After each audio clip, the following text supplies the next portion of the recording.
سلام، من آموزگی هستم. به کانال یوتیوب من خوش اومدید. امروز میخوام شیرینی رولت خونگی درست کنم که خیلی ساده و خوشمزه است. همراه من باشید تا این شیرینی خوشمزه رو با هم درست کنیم.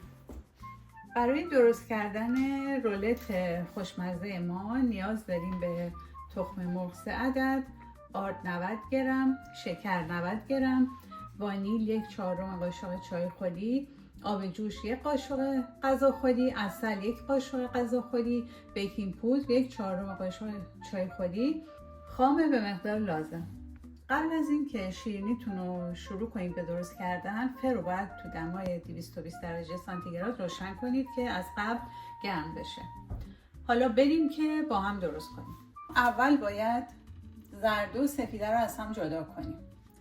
زرده رو با نصف شکر و سفیده رو هم با نصف شکرمون هم بزنیم. خوب سفیده رو انقدر باید هم بزنیم که پف کنه، وقتی ما ظرف رو برمیگردونیم نریزه ازش.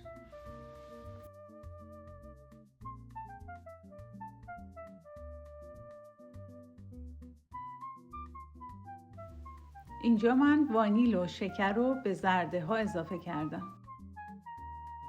اینجا ما 1 قاشق غذاخوری عسل به زرده هامون اضافه میکنیم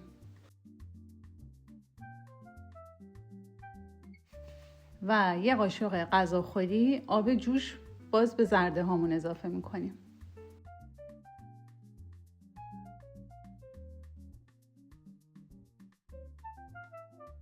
دوستان به این حد که رسید کافیه. ببینید دوستان این حتما باید دورگیری بشه وگرنه به اضافه تخم مرغ میگیره رولتمون. دوستان ما آردمون رو با بیکینگ پودر مخلوط میکنیم و 3 بار الک میکنیم. بعد از اینکه آردمون رو با بیکینگ پودر 3 بار الک کردیم، دوباره وقتی میخوایم اضافه کنیم به موادمون باز الک میکنیم. آرد رو اضافه کردیم. حالا سفیده تخم مرغ رو میریزیم کم کم، نه یهو. بعد به صورت دورانی مخلوط میکنیم. دوستان قبل از اینکه کارتون رو شروع کنید اول باید فر رو گرم کنید. بذارید رو 220 درجه. بعد ظرفی که میخواهید توش رولتتون رو بریزید چرب کنید. کاغذ روغنی بریزید بعد چرب کنید. وقتی موادمون به این شکل در اومد میریزیم تو ظرف مورد نظر، میذاریم تو فر. بعد از اینکه مواد رو ریختید تو سینی 3 بار محکم سینی رو بکوبید زمین تا حبابای داخل مواد از بین بره. مواد رو میذاریم تو فر به مدت 5 الی 8 دقیقه با دمای 220 درجه. بعد از 5 دقیقه من در آوردم. ببینید وقتی دست روش میزنید به صورت اسفنجی باید باشه، نه باید انگشتتون بچسبه. در این صورت آماده است. حالا یه پارچه میندازیم روش که 1 رو بمونه تا خنک بشه. دوستان ما رولت رو انتقال میدیم روی یک پارچه دیگه که رولش کنیم.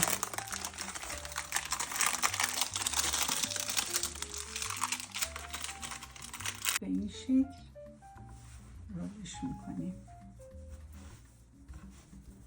و میذاریم تو دمای آشپزخونه به مدت 1 رو بمونه. بعد خامش رو بزنیم. دوستان برای زدن خامه باید خیلی مواظب باشید. همزنتون نه چرب باشه نه خیس باشه، چون باعث میشه خامه‌تون پف نکنه.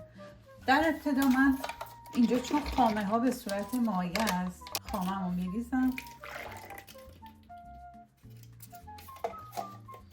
همراه با پودر قند.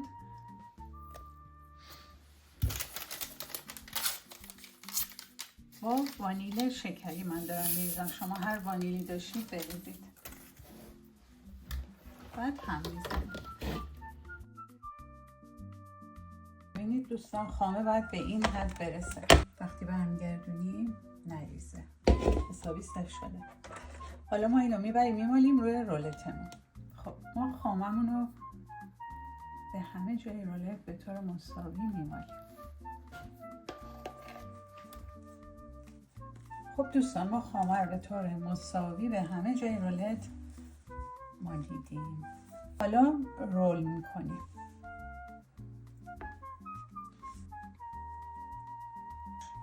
دوستان یکم روش پودر قند میپاشیم. بعد باید چند ساعت توی یخچال بمونه.